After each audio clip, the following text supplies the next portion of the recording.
Welcome to Hood Champion Boxing and Sports. In boxing, you find a way to win or you find a way to lose.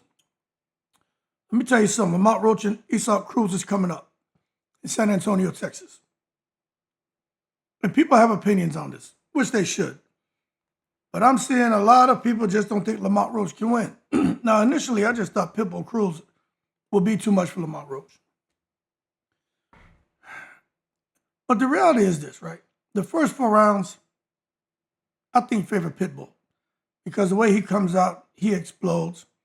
Relentless pressure, forward momentum. I just think a guy like Lamont Roach, who's a thinker, I hope in training camp, he's had pressure fighters in there who's not giving him a chance to think, not giving him a chance to step back, step forward, step to the side, nothing. They're just on him, swarming him, and forcing him to try to operate under pressure. Because if not, I think he's going to lose the fight in the first 4 rounds. At the same time, if it goes beyond 4 rounds, you got to think if Jose El Rayo Valenzuela was able to outbox Pitbull Cruz, Lamont Roach should be able to as well. But Lamont Roach isn't a boxer like El Rayo. El Rayo, I think, is taller, longer, has a lot of natural advantages, and he's a great boxer. And he was able to no kidding, maintain a high punch output round after round after round to keep Pitbull off him. But later in the fight, Pitbull came back and started to touch him up and hurt him. So what this tells you is that even if Lamont Roach gets out of the first 4 rounds, Pitbull Cruz carries his power. But Lamont Roach is smart. Pitbull Cruz is smart. He has a high IQ, but Lamont Roach is smart. And people keep forgetting that he's a seasoned technician who's been fighting high-level guys for years, and he has an expanded, decorated amateur background. But forget the amateurs. As a pro, he's been at a high level. Now, he did go from 130 to 135. Now he's at 140.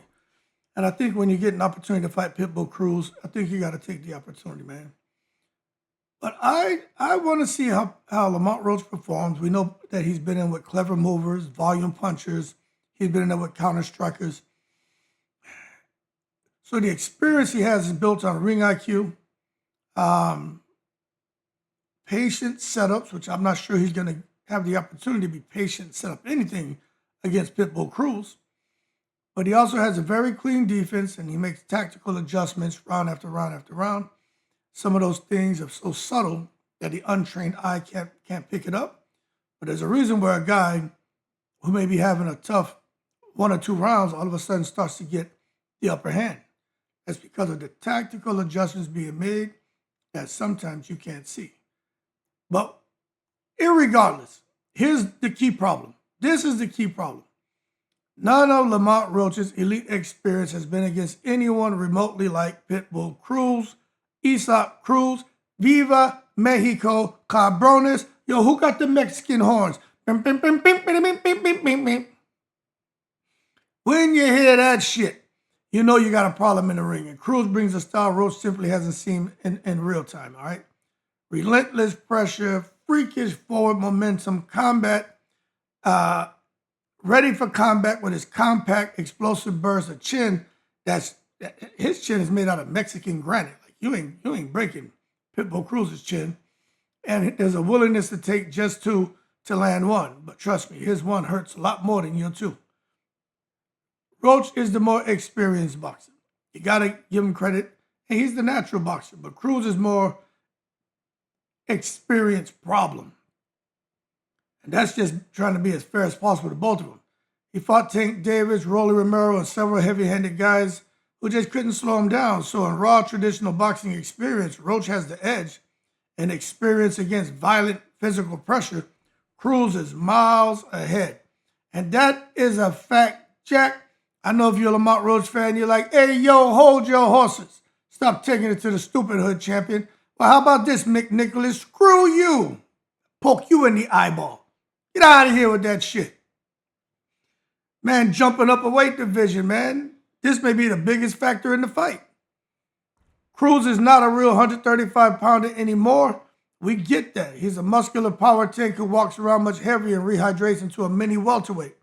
Roach, by contrast, is a career 130-pounder realizing speed, timing, and precision. Jumping from 130 to 135 is a 5-pound move on paper, but in boxing reality, it's more like stepping into a different ecosystem. Now you're talking about going up to 140. Shit, that's a whole nother world. So at the lighter weights, you're going to see punch resistance is higher, punch power is heavier, inside fighting is more violent, the margin for error shrinks. And I just think we can talk about at 140, Cruz has been hit square by a lot of different fighters. Most people talk about Gervonta Tank Davis, how he hit him, but Cruz didn't fold. But at the same time, Gervonta's left hand, I think, was messed up in that fight. And people are trying to compare how Cruz performed against Tank and how Lamont performed. How about this, right? Tank was mentally locked in to the Cruz fight. He had a messed up hand, so he can only do so much in the ring. But he was mentally locked in, although he was handicapped by only being able to fight with one hand.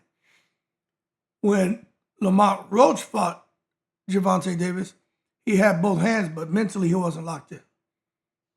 So although he had both hands, I think Lamont Roach had an easier fight than Pitbull Cruz had. Now remember, we don't have to agree on that. I'm just telling you my opinion. So I don't think it's fair to try to compare Isaac Cruz against Gervonta Davis and Lamont Roach against Gervonta Davis. The one thing I'll say is this, and this is the uncomfortable truth. Lamont Roach beat Gervonta Davis. Simple. They messed up. Bottom line, he beat Gervonta Davis. So in the discussion there. But against Pitbull Cruz, I think Roach must survive the physicality of that fight if he wants to have a chance, right? Now, the weight difference, would it overwhelm him? I don't know. But I think the experience is definitely going to come into play and the pressure. Now, the crowd influence. They fight out here in Texas. You know you're going to hear the Mexican horns. When Cruz comes out in that pro-Mexican crowd, the crowd will become a weapon. I'm telling you, Roach ain't never felt no shit like what he going to feel there, man. You better believe it. They may have his ass running for the border. Quiero Taco Bell? They ain't going to be playing, man. Pitbull generates, roars on every missed punch. Energy spikes off every flurry. Momentum swings that influence pacing. Pressure that convinces judges he's winning rounds even when he's not. Roach has never fought in a Mexico-leaning or Cruz-leaning environment where the energy of the building is 100% programmed to reward pressure, even if it isn't clean, and it will affect the judges. Now, Pitbull Cruz fights like a man who knows the crowd is his second win. Roach must not fight the crowd. You can't come out here and fight the crowd. If he gets emotional, tries to prove he's not being bullied, tries to stand his ground too long, go toe-to-toe like Manny Pacquiao, Cruz will break him down. And that's just the truth, man. He can't be in there fighting the other man's fight. But if he can, and somehow he's getting the best of Cruz, shit. We got to come out here, and that man deserves to be lauded because I just can't see it. But if he can, outstanding. But this is what I think could happen. Because we don't know who's going to win. Hold on a second.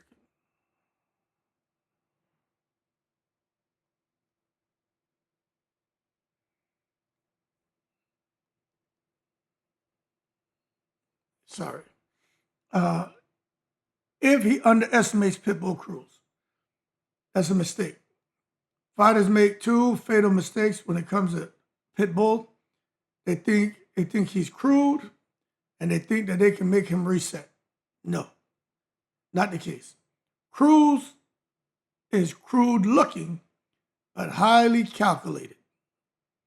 He keeps his head off the center, he slips before he explodes, and he cuts the ring off better than he gets credit for. He also gets stronger as the fight becomes more violent. If Roach underestimates Cruz's skill or his cardio, he'll fall apart by round 6. I'm telling you, because he'll be getting the shit beat out of him. Now, for Lamont Roach, what does he have to do to slow down Cruz? You know, I'll say this, because I ain't 100% sure. Roach cannot outrun Cruz for 12 rounds. I'll put it to you that way. He's got to slow him down, not escape him. You understand the difference? He's got to fight him. You can't just get in there and think he's just going to run the whole fight. So some of the key adjustments, jab to the chest, not the head. Cruz's head movement is too good and too short. You're not going to land. You think you are, you're not going to. But his chest is always there. It stops him from exploding in rhythm. So shoot the jab to the chest. Be like Devin Haney. Clinch immediately after landing. You know, Roach must treat Cruz like a prime Marcos McDonough. Hit, smother, tie up, reset. If he tries to admire his work, he's going to eat a left hook because Cruz is always in position and looking to throw. Then I think he needs to double the pivot, not retreat. You know, backing straight up traps you on the ropes. That's the worst place for Lamont Roach. Pivots force Cruz to turn, which by seconds, and seconds will matter in this fight.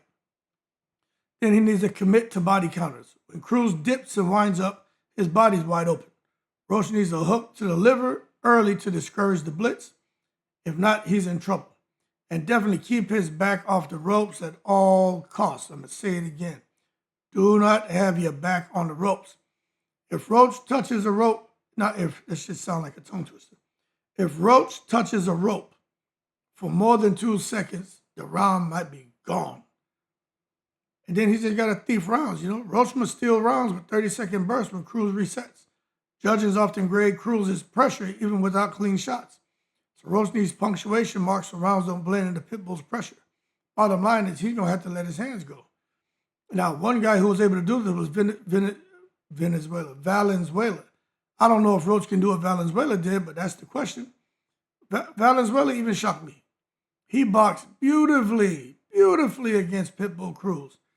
But then again, Cruz didn't have the size. He didn't really have the strength. He didn't have the willingness to trade enough just to keep, not Cruz, Valenzuela. Valenzuela had the size. He had the strength. And he had the willingness to trade just enough to keep Cruz honest. And he was able to physically match Cruz when necessary, even though down the stretch, Cruz still came back and hurt him. But Roach is not Valenzuela. Not in frame, not in power, not in physicality. He's smaller than him. But can he replicate the blueprint? Maybe partially, you know what I'm saying? Maybe partially he can do that. I mean, he can use the movement, the jab variations, and the turn-out escape routes, but he can't stand his ground like Valenzuela did. I don't think so, but we're going to find out. If Roach tries to fight Pitbull toe-to-toe, he'll get walked down and punished. So the refined answer is Roach can borrow Valenzuela's ideas, but he can't copy Valenzuela's attitude. This is a concern because the way Roach was able to hang in there with Gervonta Davis, Roach may be out here feeling that he can get in there with Pitbull Cruz and try to fight that same style of fight and hold his ground and try to counter an exchange and, win the exchange and think that maybe he can wobble a drop Pitbull Cruz. You just got to be careful about going in with the wrong attitude because Pitbull ain't no joke. Now, realistic chances of Roach winning? Look, man, I'm going to shoot it to you straight, no chaser, all right? Stylistic odds heavily favor Pitbull Cruz. That's why I've been saying it. Roach can win, but it's just how do you keep this man off you for all 12 rounds? Roach can outbox him early, but trying to hold that discipline for 36 minutes against a human pressure cooker is extremely hard. Extremely hard, man. Probability in pure stylistic terms is Cruz by knockout or late stoppage, 65 to 70%.